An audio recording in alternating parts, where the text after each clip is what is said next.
নমস্কাৰ, মই গোপাল কাফলে, গণেশগুৰি দিছপুৰ বৈদিক কৰ্মকাণ্ড মোৰ এটা অনুষ্ঠান আছে, তাৰ মাধ্যমে আপোনাক জনাইছোঁ মই শ্ৰী জানকী বল্লভ মন্দিৰত।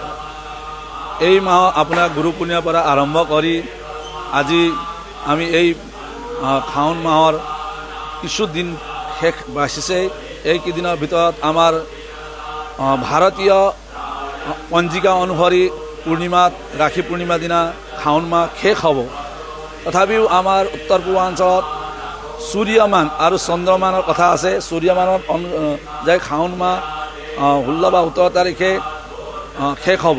গতিকে অহা দেওবাৰে আমাৰ শাওণ মাহৰ বিশেষভাৱে অন্তিম দেওবাৰ। গতিকে সেইদিনা ভগৱান সূৰ্যৰ গ্ৰহ দৃষ্টিৰ ওপৰত সংগতি ৰাখি যিসকলৰ সূৰ্যৰ মনোবল বা সূৰ্যৰ স্থিতি ভাল নহয়, তেখেতসকলে অলপ ৰঙা ফুল দি ভগৱানৰ ওচৰত পাৰ্বতীক পূজা কৰিব আৰু শিৱ পৰিবাৰ লিংগত গৈ তেখেতসকলে নিজৰ আৰাধনা আৰু মনৰ ইচ্ছা থকা যি যুৱতীসকল আছে তেখেতসকলে পাৰ্বতী আৰু শিৱক পূজা কৰাটো অত্যন্ত ভাল দিন।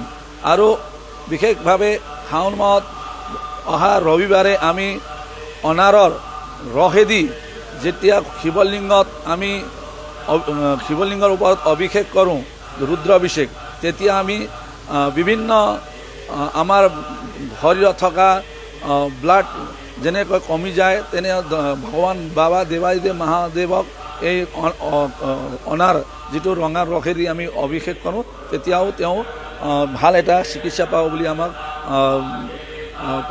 গ্ৰহ দৃষ্টিৰ পৰা আশা কৰা যায়।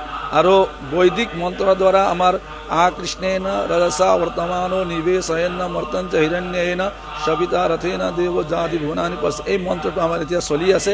এই মন্ত্ৰেদি অভিষেক কৰক, নিশ্চয় তেখেতসকলে ফল পাব।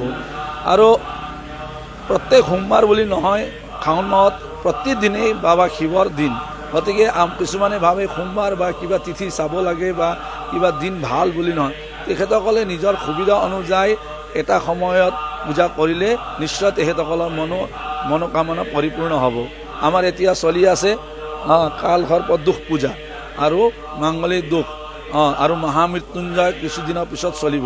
এনেধৰণৰ অনুষ্ঠান কৰিবলৈ আমি দিন বাৰ নক্ষত্ৰ চাই মেলিহে কৰোঁ। গতিকে শাওণ মাহত সকলোৱে আপোনালোকে শিৱ পূজা কৰক।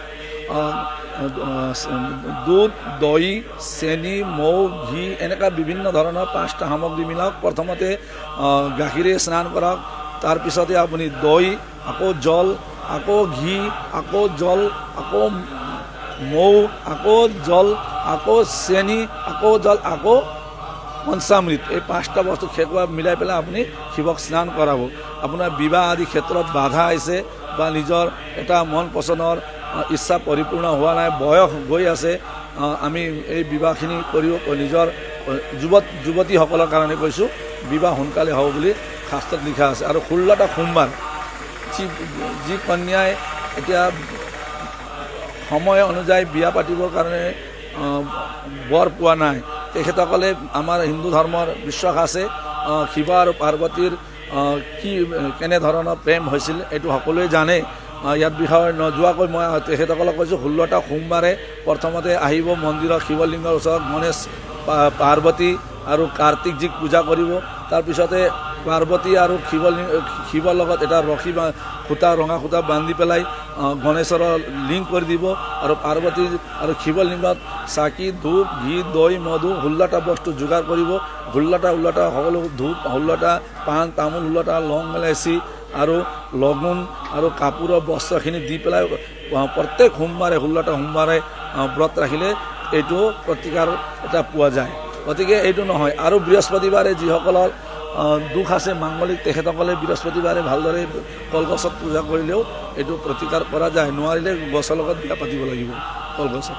আৰু ল'ৰাই যেতিয়া বিয়া বাহৰ কাৰণে বাধা আহি আছে, তেখেতসকলে গণেশৰ 108টা বা দুৰ্গাক বেলপত্ৰ, ৰঙা ফুল অৰ্চন কৰিব, তেতিয়াও এইটো প্ৰতিকাৰৰ পৰা ফল পোৱা যাব।